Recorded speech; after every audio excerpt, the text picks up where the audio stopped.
on YouTube, Sam. That would sound like a problem. We got to rectify that somehow. YouTube is having some issues right now. People love it. Some people love it. What's your troubleshooting advice? Have you tried turning it off and on again? Maybe banging it in the top? We got to there we go. We go. Should I do the welcome in again? Smooth, yeah. On YouTube. Special thanks to our YouTube viewers for just being here on a Monday morning. We love you guys. Anyway, we as I was saying, we're going to get into some Jamal Adams discussion. We're going to get into some Marquette King saying he can dominate rugby discussion for no more than 2 minutes. And we're going to get into a little bit of Colin Kaepernick, where he might fit in the NFL if given the opportunity. And then a little bit of mailbag. Get into the mailbag. I got a lot of good questions here today. So let's start with Jamal Adams. He wants out from the New York Jets. The guy's played 3 years. He's got essentially 2 years left on his contract, first-round pick from a few years ago. He wants to play for a contender, and the list of teams that he said he'd be willing to play for is basically every good team in the league. So Jamal Adams, who is he a fit for? What should the Jets do? What could they even get for him at this point? The Dallas thing makes too much sense, right? Like that's the obvious connection. That's the one that everyone's been making, and it's, I think, the one that fits the best. The question really, I think, is what is his value? Because I think there's no question that Jamal Adams, like, he's arguably the best safety in the NFL. He was the top safety in the league when we did our PFF 50. So, PFF collectively believes that he's the best safety in the NFL. The question is, how much are you willing to give up to get him? Because I think he makes pretty much every roster in the NFL better, but at a cost, right? Not only are you going to have to give up, it's the classic example of you've got to give up draft capital and then re-sign him to a big money contract, which inherently reduces the amount you want to give up for him in the first place. But that, I think, is the debate, because this idea that the Jets want, multiple first-round picks potentially, or more than a first-round pick, like at the point where you need to re-sign this guy to a market resetting contract and give up a first and then potentially more, I wouldn't want any part of that, to be honest. Yeah, let's start with just how good he is, right? He is, as we've said this many times on the podcast, the classic do-it-all safety. I think he's right there with Derwin James as a prototype right now. I don't know why you laugh at that. I just, you and George find it physically impossible to discuss safeties without mentioning Derwin James. It's like some sort of reflex. They're in a class of their own over the last few years, the way they've played. I'm just saying it would have been very attainable to get through this discussion without the mention of Derwin James, and yet he's one of the best. He's one of the best. All right, forget Derwin for a minute. He ranks well, or near the top of the league, and essentially in every key number, whether we're looking at coverage. The other part of it is like where he's deployed. I think we call him this like do it all, in and around the line of scrimmage box safety. But his coverage grade at free safety over the last 3 years is the best in the NFL when he's lined up, deeper than 8 yards in more of a free safety role. So he can cover from a deep, mostly deep half, but a deep half standpoint. He could play in the slot. He could play in the box. He could play the run stop percentage, 95th percentile, run defense, 96th percentile over the last 3 years. And then you've mentioned many times his ability to rush the passer, like other players around the league who are safeties and can rush the passer in edge rusher capacity. Jamal Adams can do that. I didn't name who else could do that. I didn't drop that name. So he could also do that. So, he is the guy. We talked about Isaiah Simmons during draft season. Oh, you draw this guy up in a lab and he's perfect for the NFL. Like, yes, but Jamal Adams has actually done it at the NFL level, at all levels of the field. So that part of him's great. To your point, though, is he worth two humans? Is he worth two potentially really good humans in the first round? And there's very few players. I don't know if any non-quarterback truly is around the NFL. And honestly, I think there would be a discussion if it was, so forget the more than a first round pick, even if it was just a first, knowing that you have to re-sign the guy to a monster contract. So Isaiah Simmons is a good comp, right? Because let's say Isaiah Simmons' ceiling is being Jamal Adams. That's basically the best you're going to get out of him in theory, is if he comes in, he can do everything Jamal Adams has already done and proven he can do to this high a level. That's what you're shooting for. And you were prepared to spend a top 10 pick on that guy. But what if the top 10 pick also involved paying him as much money as any safety in the NFL? Now, any safety in the NFL is still a relatively low contract compared with, the top wide receiver or the top quarterback or whatever, but it's still significant. So if you already, now you have the certainty that Jamal Adams is that guy, as opposed to the belief that Isaiah Simmons will become that guy. But still, like, how much is that certainty worth compared to the money you then have to cough up in order to attain him? Like, it's this interesting balance between, again, we've talked about this all the way through the draft process, what is the value of that certainty? Like, Jamal Adams, you are certain is at this level, but a huge amount of his value so far has been the fact that he's been on not a lot of money. I think it depends on the team when it comes to the financials, because look, every team's going to have guys, that get top dollar. You see some teams and it's, 3/5 of their offensive line are right there in their top 5 or 10 paid players. Like, somebody on the team is probably going to get big money. And if you look at all of the positions, obviously quarterback's a whole different animal, but if you're going to pay a high-end wide receiver or you're going to pay a high-end cornerback, I think that's fine. But like, teams are throwing money away on defensive tackles and guards. I mean, there are guards making 13 or 14 million a year. If teams are willing to do that, they're absolutely going to be willing to do it for Jamal Adams, who should be making an impact, a lot bigger than a guard. The way he plays the game. So, you want to go through the teams? I mean, so he's a fit for all 32 teams, but right. Are there certain teams besides Dallas, who you mentioned, how he's going to fit in and based off their strengths and weaknesses where he's best? You're also right, though, that it varies by team in terms of how much money you're willing to dedicate to this. So think about the Colts, right? The Colts this year essentially gave DeForest Buckner a monster contract that probably no other team in the NFL would have given him, almost because they needed to spend to get rid of some of the money, right? There's a cap floor you need to hit. And they basically traded away that first round pick, snagged Buckner, re-sign him to this monster deal, effectively just to hit that floor. Whereas the 49ers, they did the reverse, essentially. They traded him away so they didn't need to pay him because they don't have that kind of money or didn't want to spend that kind of money on him. So the Cowboys are in the position where they, Dak Prescott signed his tender, but they still need to get him done long-term. In theory, they do not have market resetting money to burn on a safety just as a whim. They're about to get into a lot more of a tight situation with their salary cap because of their quarterback. But you look at the other end of the spectrum, if you start projecting out 2021 salary cap space, the Colts are at the top again. The Chargers have a ton of money. The Jags, the Patriots, the Bengals, the Redskins would be an interesting one. Those are the teams that you need to, I think, have essentially some spending room in order to be willing to invest in a luxury, if you like, in a guy like Jamal Adams. So can I get the Mark Schlereth thrown in here? Yes, you could add that for anything, really. Of those teams you just mentioned, like the Jags, Redskins, they're out because they're not good. Jamal doesn't want to go there. And the Patriots are out. They're in the division. He mentioned all of the contenders. You see a team like the Chiefs, obviously the defending Super Bowl champs. Well, they're almost certainly out because they're debating whether or not to sign Chris Jones and if they can afford him along with Patrick Mahomes in the future. Now, if the Chiefs had a choice between signing Jamal Adams or Chris Jones, that might not be as much of a slam dunk as the people think. The people would probably lean Chris Jones and defensive line, and we would normally lean, okay, maybe the safety. But I also don't think either one is the right guy or the right play for the Chiefs long term because of, keeping that offense intact is more important. Were the Seahawks on his list? I'm trying to look for the official list in list form. Schefter had it, right? Yeah, I'd have to find it. I mean, I saw it. I just didn't literally memorize every single. No, I get that. I just assumed when you were talking about his list, you actually had his list readily to hand. Yeah, I've been surfing for it. It's my fault.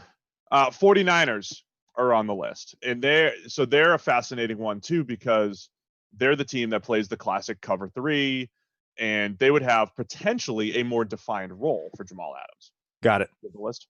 Ravens, Cowboys, Texans, Chiefs, Eagles, 49ers, and Seahawks. And then later it was reported that the Bucs were added to the list.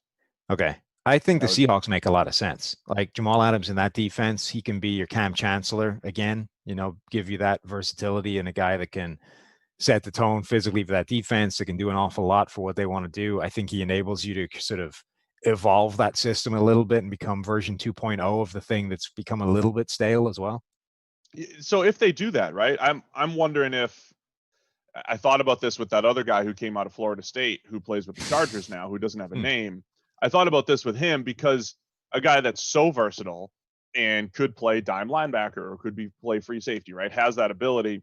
Do you lose some of their versatility, which is like, I'm good at everything, not just like I can kind of do it, like I'm good at everything. Do you lose some of that if you just throw them into the classic strong safety role in a cover 3? Like if you're trying to make Jamal Adams into Kam Chancellor, he'll play the run well, play short zone extremely well, but are you losing some of his playmaking ability on the back end? Are you losing some of his man coverage ability against tight ends? Like we've seen him go one-on-one with Gronk in man coverage as well, right? Or are you losing some of that blitz/pass rush ability? So Seattle or the 49ers on that list, they both play that similar scheme, and I wonder if they would almost limit him too much.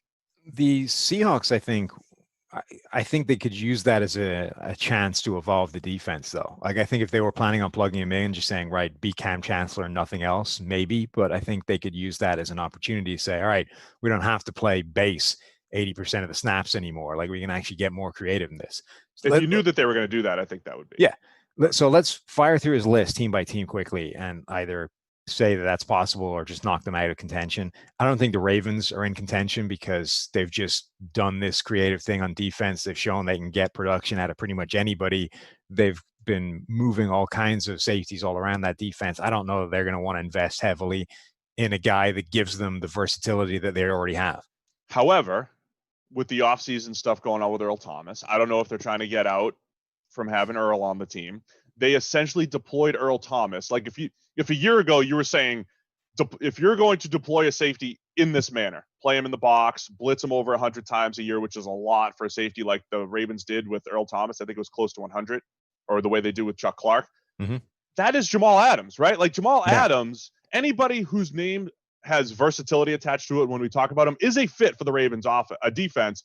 And especially if they were to flip Earl Thomas to make room for Jamal Adams, I think that might be the perfect fit out of all those teams. The fact that they got so much production out of Chuck Clark, though, suggests that they're not going to want to throw heavy investment at it. Understandable. Go ahead. Cowboys next. I don't think the Cowboys have the money to make it happen, at least not if they're planning properly. Like if they want to take the Zeke Elliott approach and be like, spend now and deal with the consequences down the line, maybe, but that seems risky. Texans don't have the draft capital to make it happen anymore. Yeah, the Texans can't trade anything for him. Chiefs, you already ruled out. Seahawks ruled out. Plus, they're overflowing in like safety slot hybrids and guys that do a lot of things on the back end. Seahawks, I think, is a great fit, and then the other two are the Eagles and the 49ers. The Eagles make a lot of sense schematically, but they don't have the money to make it happen. Like next year, they're projected to be in cap hell. So I don't think that works. The 49ers make some sense. I could see that as a fit as well. So, and the thing about the 49ers, right? It is so tough. We've mentioned this a few times too. Like it's so tough to repeat. And all of the 49ers off-season moves are essentially lateral moves, right? Like you lose Emmanuel Sanders in the offseason, you lose DeForest Buckner, you replace him with Javon Kinlaw, you replace Sanders potentially with Brandon Ayuk, and that's a little risky. It's through the draft to replace two guys who are established players. And across the board, like you lose Joe Staley, you bring in Trent Williams. Like they're doing a lot of things to like keep their head above water, so to speak, to just compete. And they competed a little out of nowhere last year. So there are plenty of question marks with the 49ers' ability to duplicate what they did last year. If they're able to add a playmaker like a Jamal Adams, that helps take a step forward rather than just, staying afloat year to year. Yeah, and it would also be really smart. So they got kind of almost career years out of their safeties last year. Jimmy Ward, in particular, I think had the best year of his career. Chikuski Tart looked good. it would, I think, be really smart for them to be like, I'm not banking on that again. A lot of teams, I think, make the mistake of saying, well, we got a career year out of this guy playing in our system. He's only going to get better and better. It's like, or you hit like the upswing and he's going to come back down, and you would be really smart to think about it, an overall upgrade while you have the opportunity. The Eagles are all of their offseason additions too. I mean, they're like the Ravens. They look like they're not going completely positionless football, but boy, did they add a whole bunch of hybrid type of players. They drafted Davion Taylor and Kayvon Wallace, who are slot linebacker, strong safety type of hybrids. Jatavis Brown from the Chargers, who's a linebacker, pass rush type of hybrid. Will Parks, corner, safety hybrid. I mean, there are hybrid players everywhere on that defense, but to your point, if they don't have the money. And then the Bucs were that late addition as well.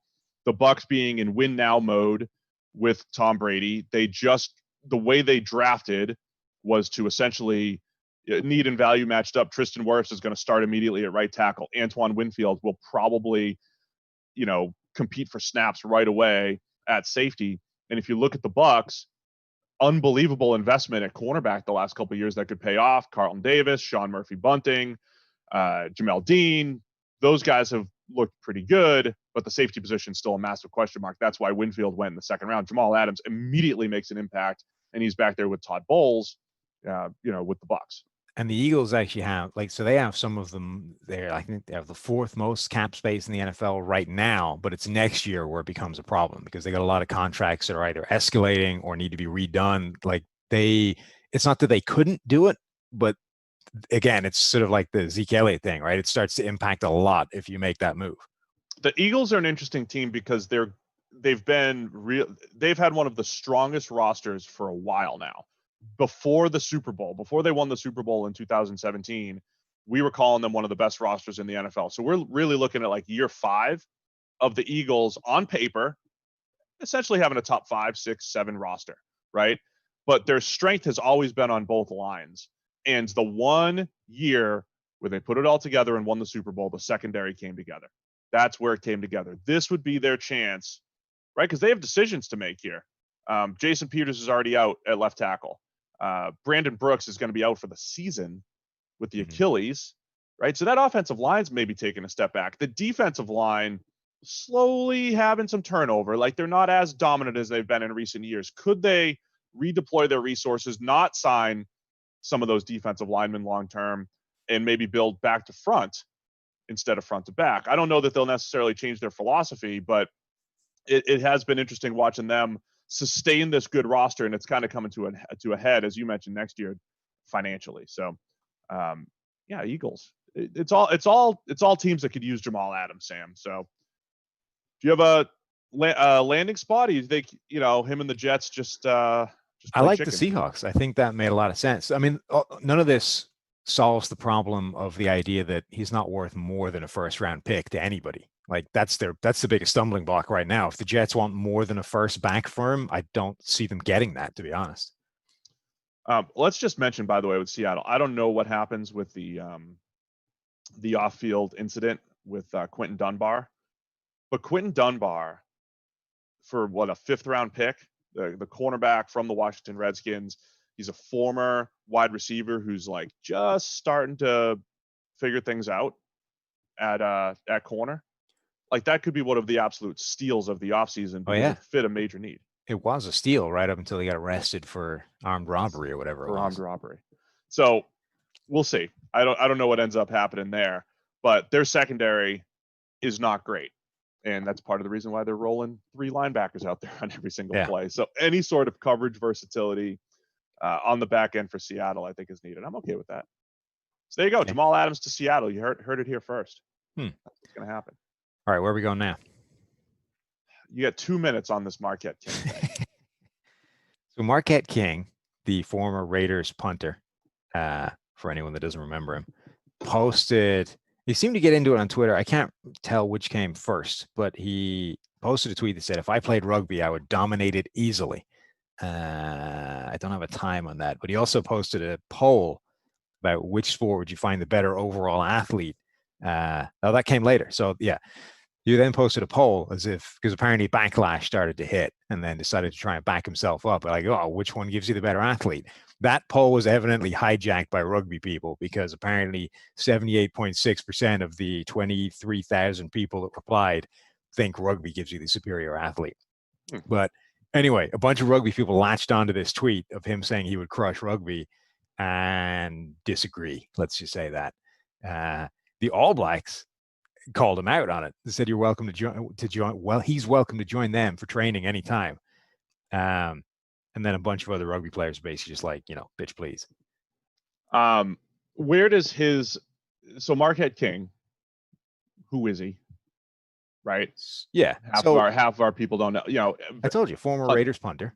Right. Who was just a massive leg. Yeah. Right. Didn't always know where it was going, but a massive leg. He did reach some heights where he was one of the better punters in the NFL. He was all hype for a while, but became a really good punter, and he's a really good athlete. He can run. Like, where does that punting ability actually fit in the rugby world? Well, that's the thing. As an athlete, so usually if you were saying, right, a punter, NFL players generally transitioning to rugby, I would be intrigued by, right? I think there's a lot to work with there. It's specifically at certain positions. And, Dahani Jones did something like a TV show years ago where he used to go and try weird sports in the world. And he did rugby for a while. He only trained for like a week with somebody in England, I think. And they were like, look, he played a game for them and he was okay. But they were like, dude, if this guy had some time to work with this, he'd be really good in a hurry. So, obviously linebacker rugby has a lot of transitional skills. But you'd be like punter. Punter's like the one position where you're kind of like, I don't know. But Marquette King is not like a regular punter. Like, he was an athlete who happened to be a punter as opposed to a punter who's got no business being anywhere else. So that would be interesting. The fact that he can kick is almost irrelevant because there's no way he's going to have, I think, the sort of nuance and skill set to play like out half, which is where the primary kicking job is. I guess you could play him at fullback and like unleash his leg that way, but that's what I was thinking. Yeah, of course. I don't know how much the leg part of it is even relevant. I think it's sort of athlete to rugby, and he's a decent athlete, but again, it's like when you come from one sport that you've played to a completely different one that you've never played and expect to get that right off the bat, that feels ambitious. Great. I got nothing to add to it. I thought there was some world where he can kick the ball like 50 yards and like score some points or something like that. Can he do that? I mean, he could if he was their place kicker, he would be doing that. But have we ever even seen him try and kick a field goal? Okay. Like, we don't know if he can kick. We also don't. We don't know how well that translates to kicking a rugby ball. Can't be the running drop kick guy play a little field position game. He can't do any of that. There's not he could attempt a drop kick. I don't know how successful that would be. Again, like I honestly don't think the fact that he can kick is even relevant. Like, kicking doesn't matter. All right. Well, again, you might be able to sort of play the field position battle if you put him at fullback and just told him to unleash a kick every now and again. But you've got to have like positional sense and stuff when it comes to defending at fullback. And he's never played the game. So my hunch is that you'd have to stick him somewhere in the middle of the back line just because that's the most idiot-proof short-term like transition position. That's the equivalent of like the rugby players that come in and they play punt returner and running back, right? Because it's as idiot-proof as you can make the position. Like, you would have to stick him somewhere at like center or wing and just say, look, try not to hurt yourself. And if you get the ball, do something good. And I don't know how good an athlete he is compared with like that level. So my hunch is the rugby guys are right that he'd get his ass kicked. All right, we've dedicated enough time to that. The other question you wanted to answer, where does Colin Kaepernick fit in the NFL? Where would be a good landing spot for Kaepernick if he's going to be making a comeback? Yeah, so, obviously the commission has come out and urged teams to sign him. So whatever about him being... Hold on, is that what he said? He encouraged them, I think.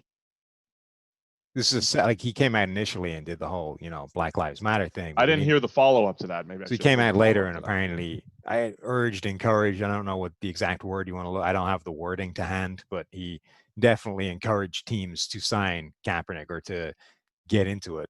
Anthony Lynn had to deal with this, asking where was he on. Basically, like, people are now looking for where he's going to land and interrogating everyone as to how it's going to go. So I think it's interesting. People are talking about, well, look, it's 4 years out of the game. What is he now? I think it's more interesting to talk about what he was when he left, because I think because of what happened to him in terms of being run out of the league, I think people are trying to kind of revise history as to what exactly he was the last time he played. It's helped by the fact that his touchdown interception ratio was crazy. What was it, like 16 touchdowns to 4 picks, which is a great ratio. But everything else was not that great. So even his passer rating, and obviously passer rating is a massively flawed stat, but it's indicative of how that passing offense was. His passer rating that year was 90.7. Tyrod Taylor's passer rating that year was 89.7. So they're like 1 point different. Tyrod Taylor had 17 touchdowns to 6 interceptions.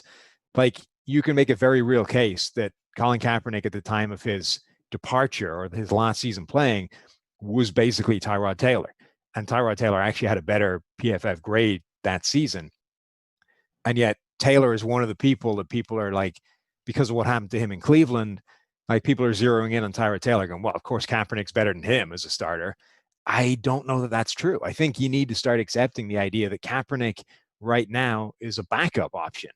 And that's not to say he isn't better than a lot of backup options. That has to be the starting point. But he's not a starter until he proves otherwise, right? He's a backup for somebody. Now you get into this interesting discussion, because there's a lot of players that exist on rosters that are, young development gambles, right? So they're there not necessarily because right now they're better than Colin Kaepernick or any other random player. They're there because the idea is that if you gambled right in a year's time or 2 years' time with development, they can be way better than that. So you almost have to discount all of those guys. Like, all the young guys that are drafted with that in mind almost don't count. The guys that I think you should realistically be asking about are the Chad Henneys and the Matt Castles of the world, the people that we've been railing against for a while in terms of being basically a wasted roster spot, because they're not there because they can play. They're there because of what they do week to week, game planning, in the meeting room, right, locker room, whatever. They're there for reasons other than on-field performance. And at that point, I think you have a very real discussion that Kaepernick is A, better than those guys, and B, probably brings more to the table in terms of you winning games. Yeah, let's go back and put that into perspective, what you mentioned, though, in 2016. Let's have a nuanced conversation here, Sam. We have discussed this before on the podcast as well. There can be a balance between the guy's good enough to be in the NFL and not just citing his 90.7 passer rating from 2016 and saying, look, he's a starter. 2016, he had a 57.8 grade that ranks 29th in the NFL. His previous year, he had a 47 grade in 2015 with the 49ers. The reason why that passer rating was high, I think this is one of the lost nuggets about Chip Kelly, who was in the NFL for 4 years, 2013 through 16, 3 years with the Eagles, 1 with the 49ers. Chip Kelly's quarterbacks always, other than 1 year, outperformed their PFF grades. 2013 was Nick Foles' legendary season, 27 touchdowns, 2 interceptions. PFF grade was like 10th or 11th. Stats exceeded his performance. 2014, Mark Sanchez came in and had like an 89 passer rating, and it was by far the most productive time of his career. His PFF grade still wasn't even great. 2015, Sam Bradford, the one guy who I thought would actually be a good fit, but because the guy couldn't move, had no mobility, nobody bought into the zone read stuff. He didn't play all that. His stats weren't that great. He actually played well, but his stats weren't that good. So Bradford was like the one guy where it didn't match. And then Kaepernick in 2016 didn't play that well. And they were playing from behind a lot. There was a lot of garbage time stuff in there. Didn't play that well, and the stats were good. So that's the reality of the situation.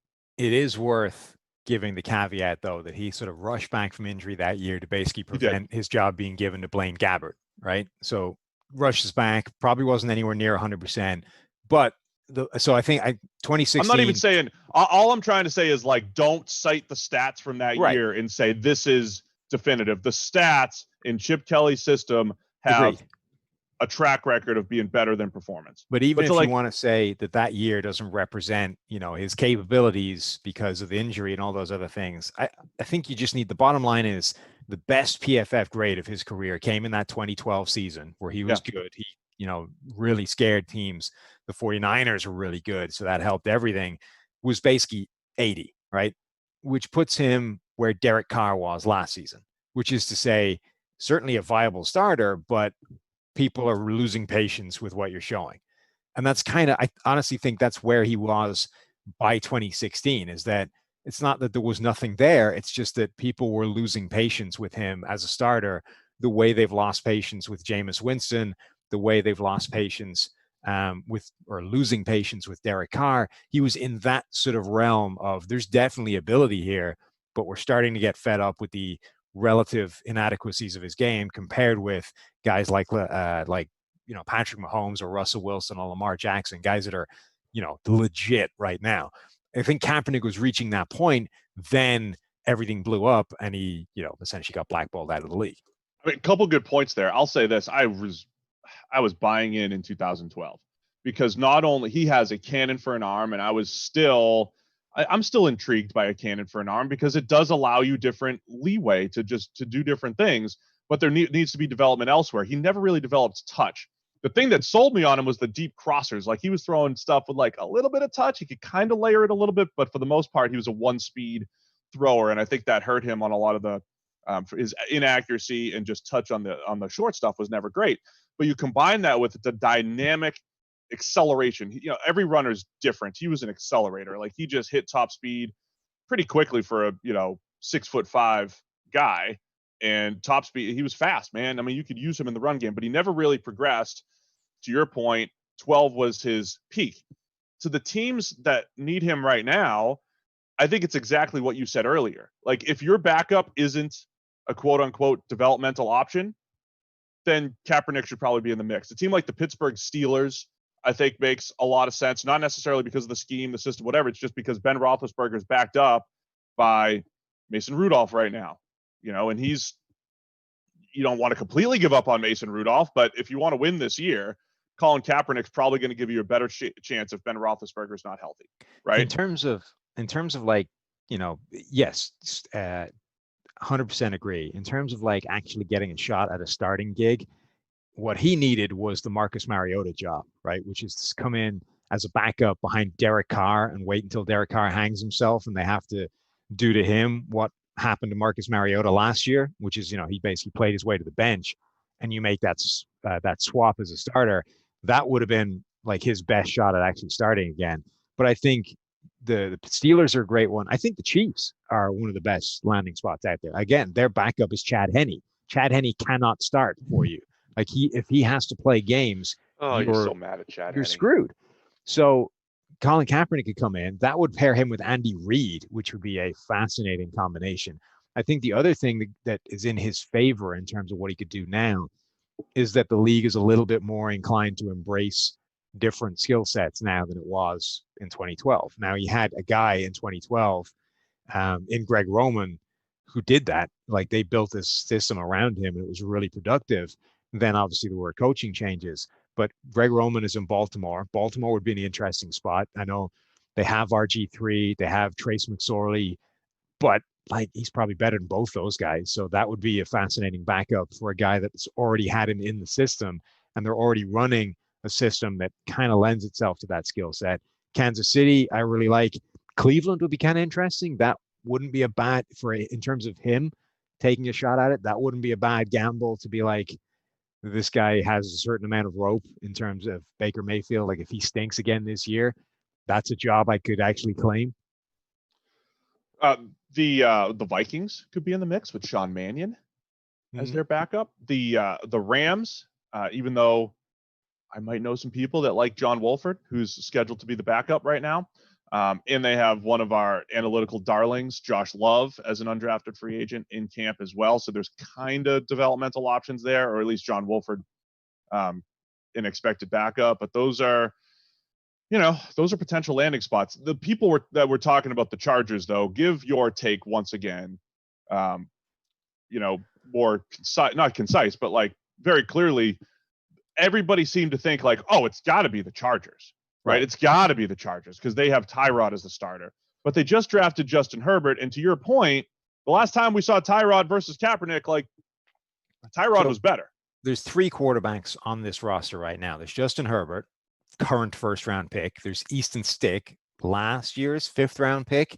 And there's Tyrod Taylor, who, I think was like Taylor in Cleveland stank. He was awful, like absolutely wretched to the point where, again, it was one of those Blake Bortles situations where the rookie is supposed to sit for a while. And he lasted, 2.5 games before Taylor was playing so badly they had to pull him and Baker Mayfield came in. But that, I think Taylor's a better quarterback than that. I don't know what the hell happened to him in Cleveland that period, but he was so much worse than anything we'd ever seen in Buffalo or in limited snaps in Baltimore before he got the move. In Buffalo, like he's a flawed quarterback in terms of he's not necessarily a high volume guy, though, as we said, when you put him in those situations, turns out he's played better than you would have thought. He's, a factor in the run game. He holds onto the ball a long time. He's not an ideal quarterback skill set, but he's careful with the ball, a lot like Kaepernick. He is reasonably accurate with the ball. He's not a terrible quarterback. And I think if you look at PFF grades, he's never graded worse than basically high-end Kaepernick.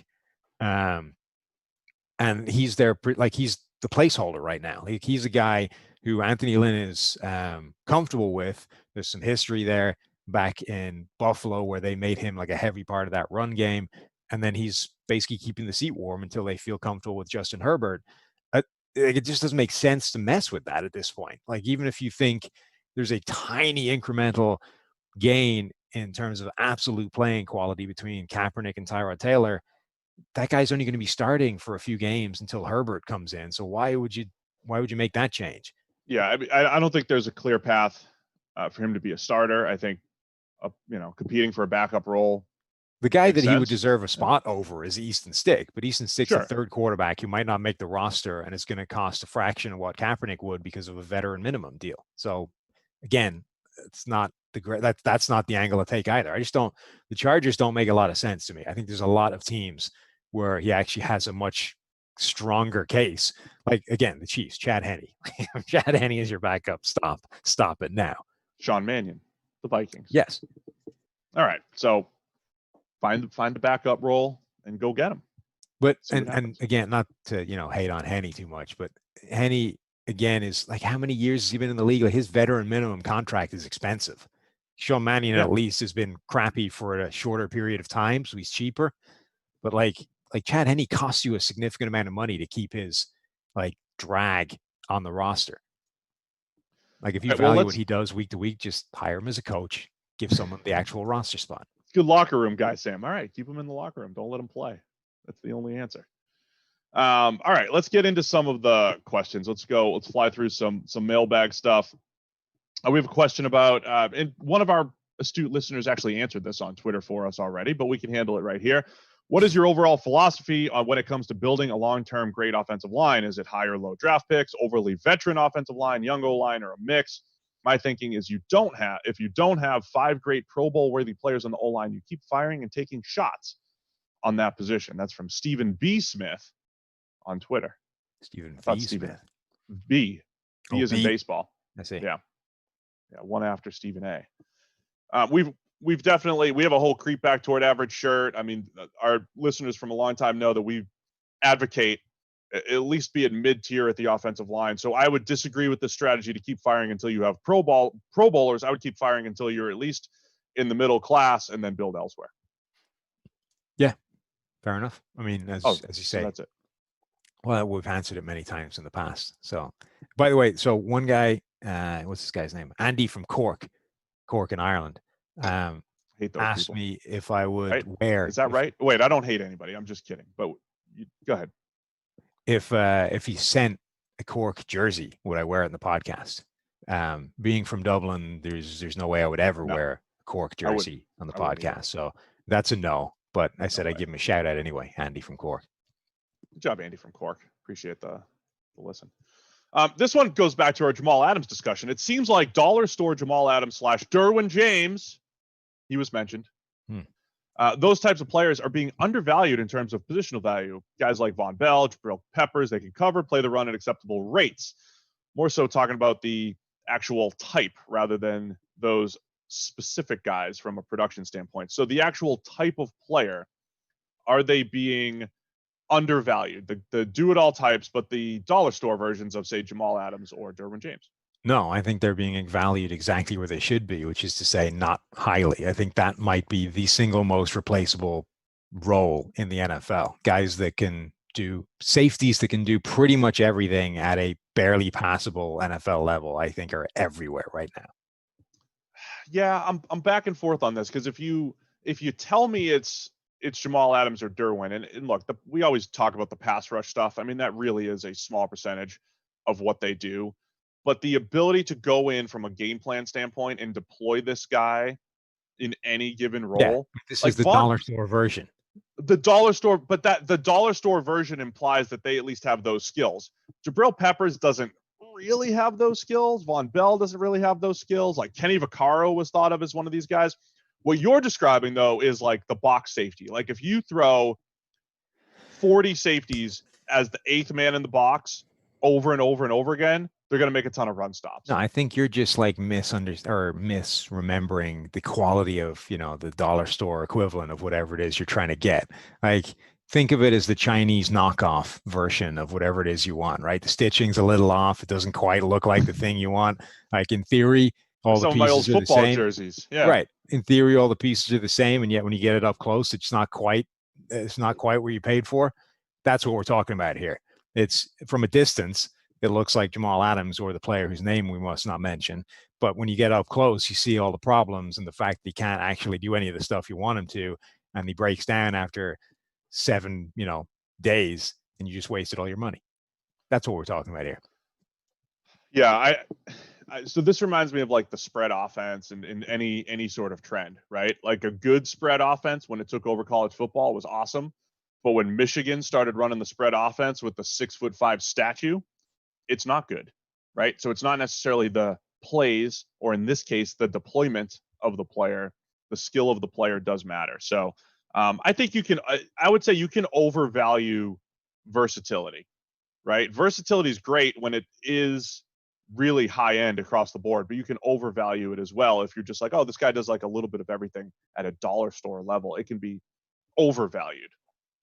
Here's a good one too, from, I don't know, Africa Douglas at Africa Douglas. Andy from Cork is now offering to send you an extra large Cork jersey if you'll wear it. He's like, since I rejected him. What does this look like? It'll be red. It would match my teddy chair back here. It would. Teddy. It would match your teddy chair. I don't know. XL, that's not going to cover it with you, right? There's going to be more X's involved. I'm XL tall, but like I could use a lot of shirts like a double XL. You're only XL tall? Yeah, and like a dress shirt or like a fitted shirt or a t-shirt or something like that. Huh. Okay. Yeah. I mean, it's getting closer to double XL by the day, but I wouldn't do that. I wouldn't do that to you, Sam. You wouldn't do it to me? No, I wouldn't do it. We wouldn't do it to your Leinster heritage. Oh, wait. Cork. Producer Mike or Tyler. They've got some retro ones that are green, apparently. I didn't know those. Are they always I thought everything green? in Ireland was green. So they might always be green. Maybe I've misrepresented them as being red. I just assumed. No. Well, Cork's always red. What do you mean? This is like saying the Browns, they wear red, and just like forget but this is like this is the soccer league. I don't really pay attention to that. I just assumed they were red because they're red at everything else. It's out of stock at the moment, so it's not coming either way. We had a question about the best young shutdown corner in the league, and the suggested questions were Marlon Humphrey or Jeffrey Okudah. And I'd think about taking him up on that offer. That's quite a nice jersey. Sure, I'll wear a Cork jersey. I don't care. I just dropped in the thing. I thought you hate. Well, look, I wouldn't. I can. I'm from Dublin. You don't have the allegiance. Yeah, I'll wear this thing. Sure. I like free stuff. I mean, I'm always looking for like, hey, what am I going to wear on the podcast? You don't want to double up every week. Yeah, you could wear your throw the damn ball shirt on. I'd rock that thing. You could wear your Cork City home jersey. Oh, this is University of College Cork. Well, that's who they're sponsored by, right? UCC. And then they have it written in Irish. Irish. Yes, sure. What's it written in? Irish. Under that Irish. Yeah. Cork City, established 1984. I'm older. Not a ton of history in the Irish Soccer League. Don't worry about it. Older than those guys, I guess. Anyway, best young cornerback in the league. I would actually say the suggestion of Marlon Humphrey is the right one. And I mentioned this stat recently as well. When you just isolate the single coverage and targets over the last few years, it is Stephon Gilmore, Casey Hayward, and Marlon Humphrey in a different world compared to the rest of the NFL. And I thought Marlon Humphrey was a fascinating case from an evaluation standpoint coming out, because he was one of those guys who was like he's in tight coverage a lot. He was in sticky coverage over and over and over again, but he gave up like 14 or 15 yards per catch at Alabama. But it was one of those things where it's like he's good at the thing that matters, right? Which is like playing man coverage, being in close proximity, and then every now and again you give up a contested catch or the ball doesn't go your way or QB makes a great throw. But like over time, if you're playing tight coverage, good things will happen, and that's exactly what's happened with Marlon Humphrey and that grade in single coverage. So I think he would be the guy, the next great young corner. I got 4 more names, I think. Okay. We have to mention, I think, Tre'Davious White, even though he graded worse than than the general perception, right? Everyone thought he was an all-pro last year. We didn't grade him anywhere near that. I think he has the talent to be at that kind of level.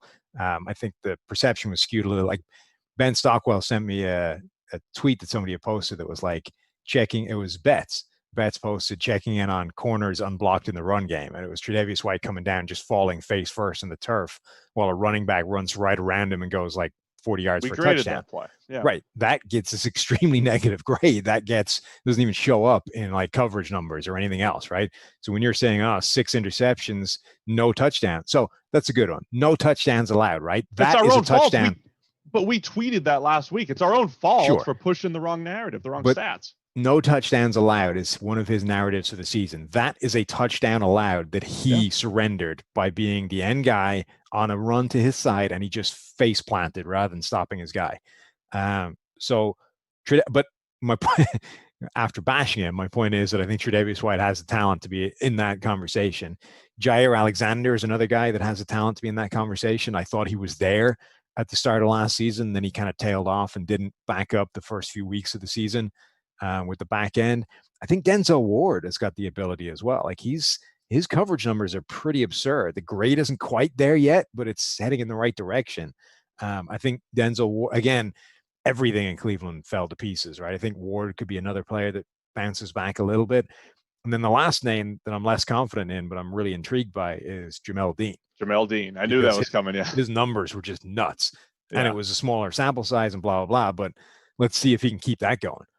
Yeah, Jair Alexander, I kept sending you messages last year, Marcus Peters. Jair Alexander feels like that guy that's going to have like an 8 interception season. He's going to make a ton of plays, but he also might give up 800 yards in coverage every now and again. Like he is a little boomer bust, which will be great to see, because I think, in certain years, I think Jair will really put it together.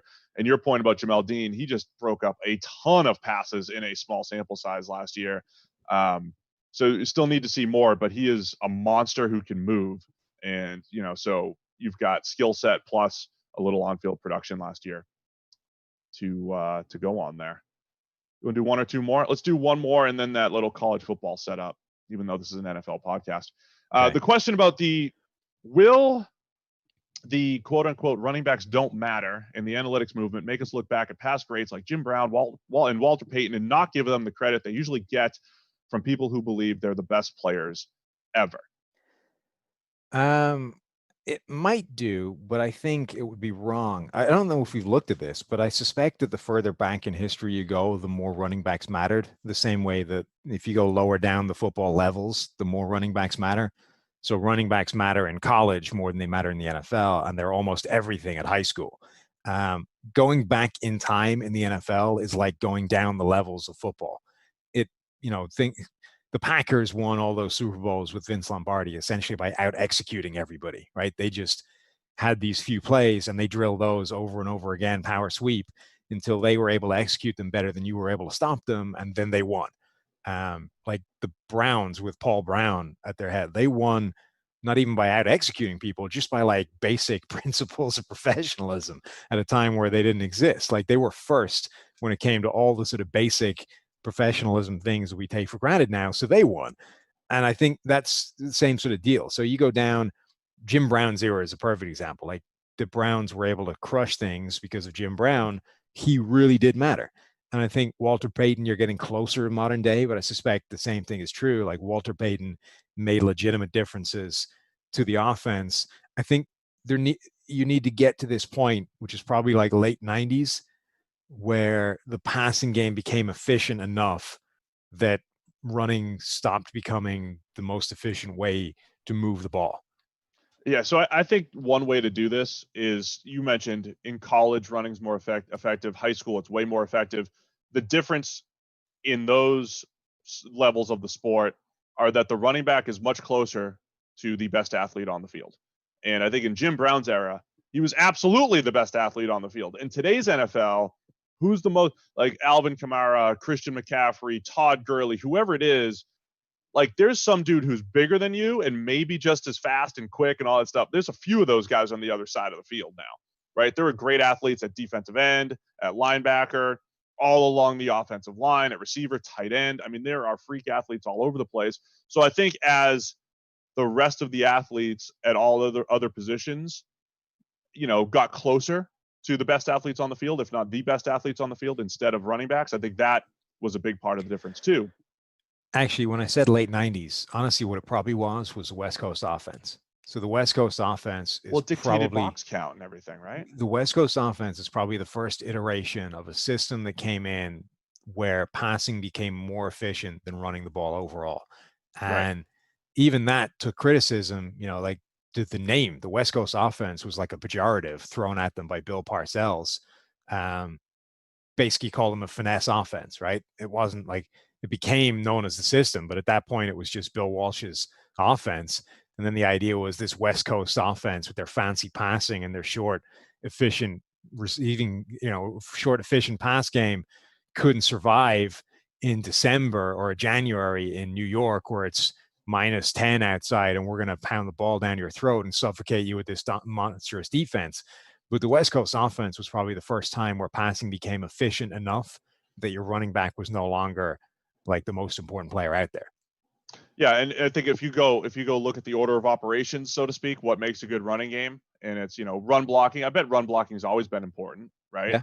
But the box count we always talk about is something. And back in the day, there was a lot of just 8-on-8, 7-on-7. Like it wasn't a whole lot of out scheming the defense, meaning the run blocking, and that elevates the role of the running back in that order of operations back then. And to your point, fewer teams actually worried about the pass. Nobody in the 60s, 70s, and 80s was playing the pass first until maybe the West Coast offense. Right.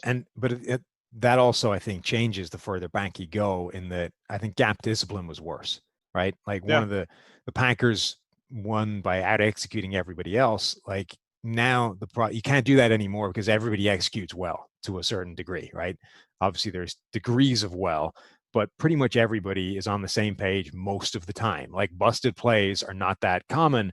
And the same thing is true in the run game. Like people just outright busting their run fits are not that common anymore. Like everybody is more or less gap disciplined and gap sound on defense.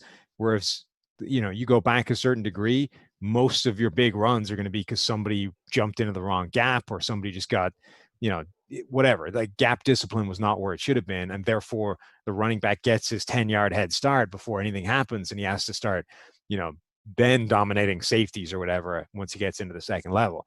I just don't think the scope is there anymore for running backs to dominate in the same way. But again, the further back in history you go, the easier it was. So the more they mattered. So I still think we'll look back favorably on the running backs. I do think because we haven't had offensive line stats and we haven't had a way to properly divide credit in the run game, running backs are probably a little bit more overrated now than they that's part of the reason why they're overrated now, right? You just know intuitively that the run game, it takes 11 people, it takes all these moving parts, but like you still only credit it to the one guy. So they are a little bit overrated, but I don't think we'll look back and ding them for that. Okay, there was a couple 1 yard, a lot of QB sneak questions. Why were there multiple QB sneak questions? Or was that just a fun? One person, Andrew, he asked a lot of questions. He wants to put a running back under center. Yeah. I don't want him taking snaps.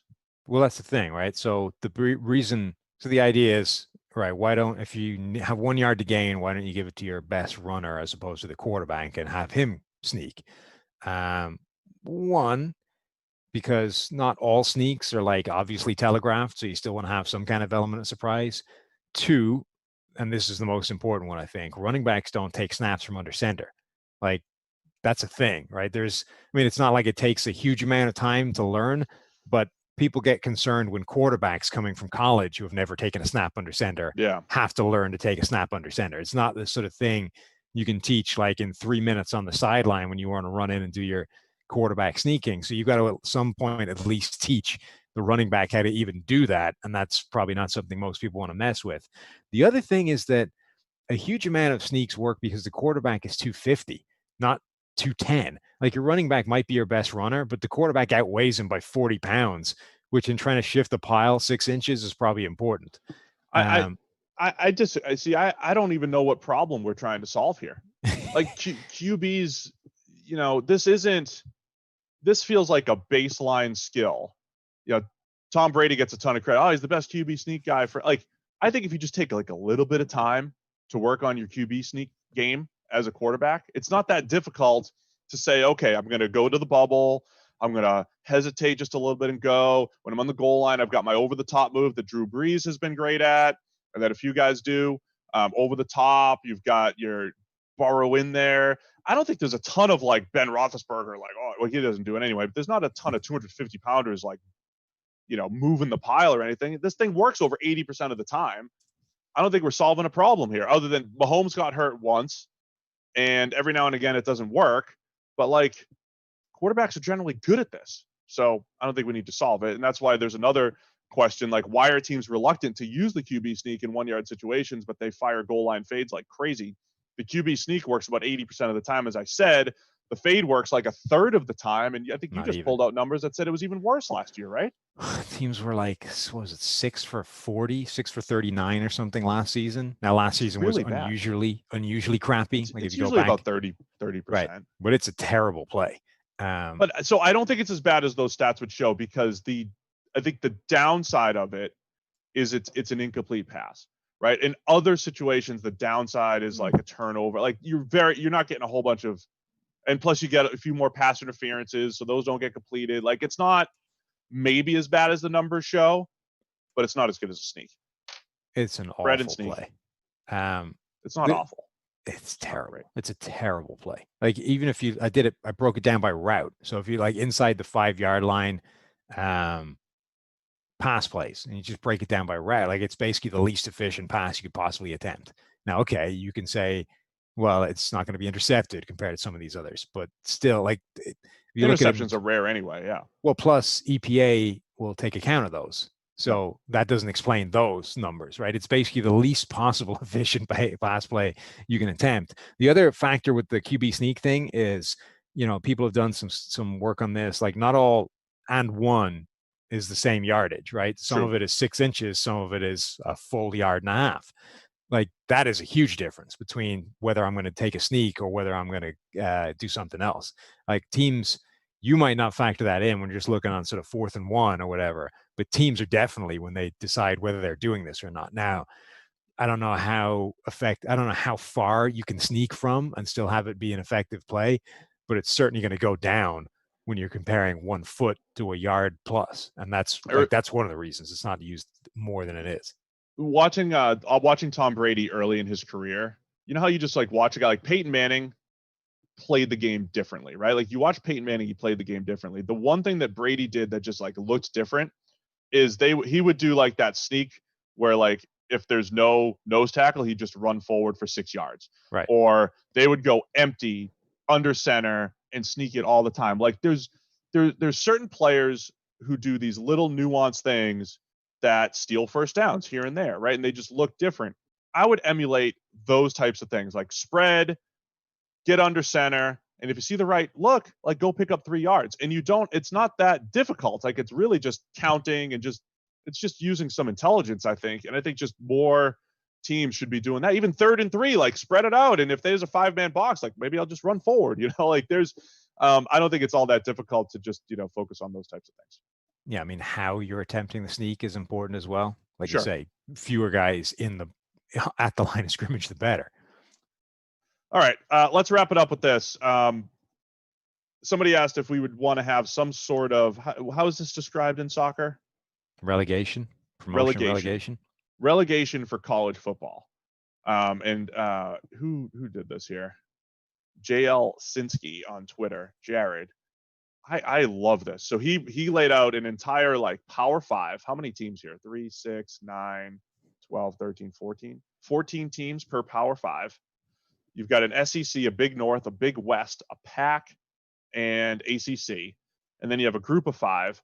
And teams are moving up and down based off of how they play, right? That's how it goes in soccer. I think as college football, they went through all of this reshuffling and realignment and all that stuff 8 or 10 years ago. There was a ton of movement, and people had predicted like at some point the haves and the have-nots essentially need to be separated, and they'll probably be just like 64, 80 teams, whatever they are, and they're separate, right? They're separate from everyone else. And I love that as a concept. And I think you play better games. You don't get bad games as much, and you make it mean something. And I think when college football gets bad is when you get like bad recruiting ebbs and flows and stuff like that. Like some teams just don't recruit well for 3 or 4 years. Like Florida State is a great team, but they might not have talent for 3 or 4 years for whatever reason. So you just kind of like, I don't know, let the good teams play more often. Kind of like it for college football only. It's interesting. I like the concept of promotion relegation generally. I think it works well in the sports where it exists.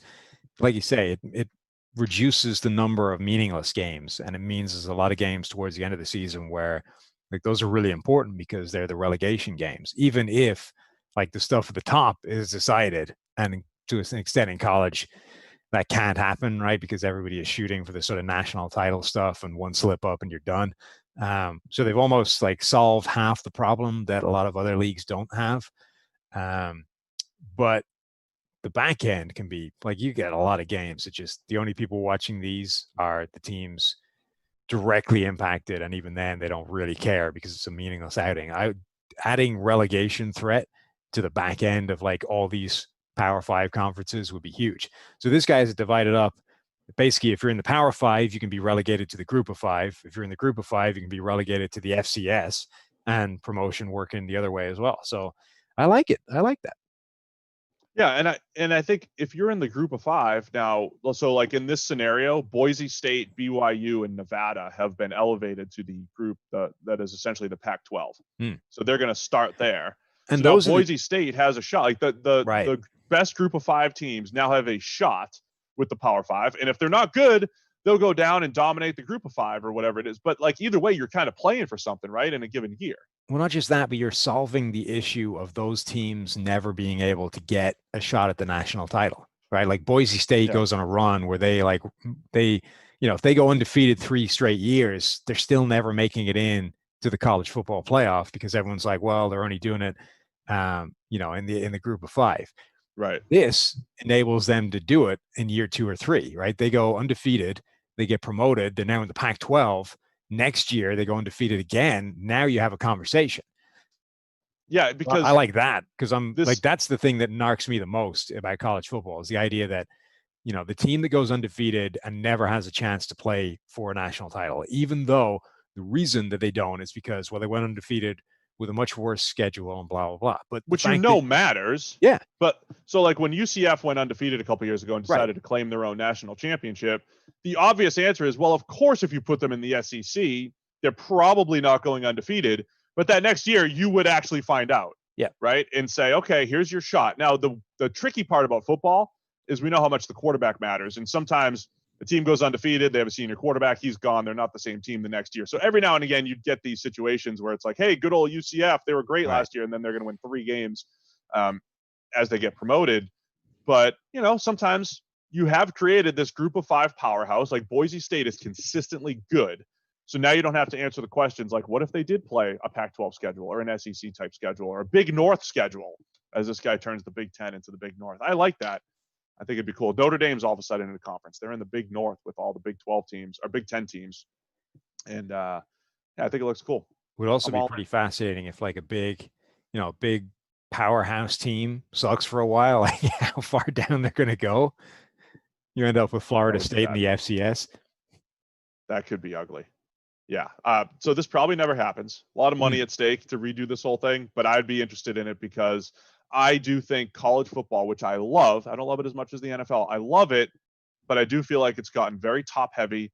And I don't know if it's the ESPN component, the college football playoff component. I think it's been so focused on the playoff that if you're not one of those top 4 teams, it's like, why do I even exist? And I want every game to matter. I want every game to count. I think it potentially levels the playing field a little bit when it comes to recruiting as well, because like if you're a legit, you want to win things, you're a legit prospect, like you don't want to go to a college that has no shot of playing for a national title.